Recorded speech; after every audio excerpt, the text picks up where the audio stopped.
The cursed ట్రింక్ box చాలా ఆసక్తికరంగా ఉంది. అత్యాశ వల్ల కలిగే అనర్థాలను మీరు చాలా బాగా వివరించారు.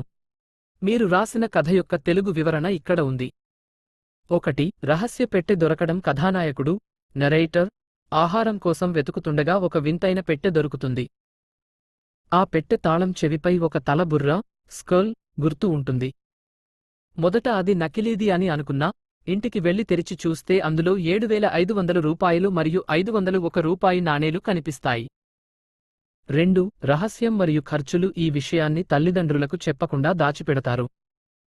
ఆ డబ్బుతో రహస్యంగా గోల్గప్పలు, బొమ్మలు మరియు ఖరీదైన వస్తువులను కొంటారు. కాని కొద్ది రోజుల తర్వాత బాల్కనీలో ఒక భయంకరమైన హెచ్చరిక కనిపిస్తుంది. ఆ పెట్టెను ఎంచుకుని నువ్వు చాలా పెద్ద తప్పు చేశావు. 3. పెట్టె వెనుక ఉన్న శాపం. ఆ పెట్టె నుండి డబ్బు తీసుకున్న ప్రతిసారీ ప్రపంచంలో ఎక్కడో ఒక చోట చెడు జరుగుతుందని కథానాయకుడికి అర్థమవుతుంది.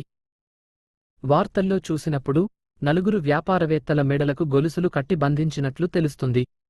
ఆ నేరాల్లో దొంగిలించబడిన లక్షల రూపాయలే ఈ పెట్టెలో ప్రత్యక్షమవుతున్నాయని గ్రహిస్తారు. ఈ డబ్బు నేరాలు, డ్రగ్స్ మరియు చావుల ద్వారా వస్తోందని అర్థం చేసుకుంటారు.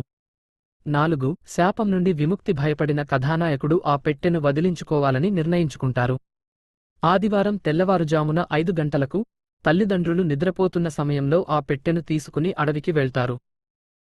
క్రూర మృగాల నుండి రక్షణ కోసం ఒక స్నిపర్ రైఫిల్ కూడా వెంట తీసుకెళ్తారు. 5. ముగింపు మరియు నీతి. ఎండిపోయిన ఆకులు, పుల్లలతో మంటపెట్టి ఆ పెట్టెను కాల్చివేస్తారు. ఆ సమయంలో మంటల నుండి నన్ను కాల్చవద్దు అనే అరుపులు వినిపిస్తాయి. భయపడినా సరే ఆ తాళం చెవిని, పెట్టెను దూరంగా విసిరేసి మళ్లీ సాధారణ జీవితానికి చేరుకుంటారు. కథలోని నీతి మోరల్. మీరు కథ చివరలో రాసినట్లుగా సులభంగా వచ్చే డబ్బు నష్టానికే దారి తీస్తుంది. Easy money leads to loss.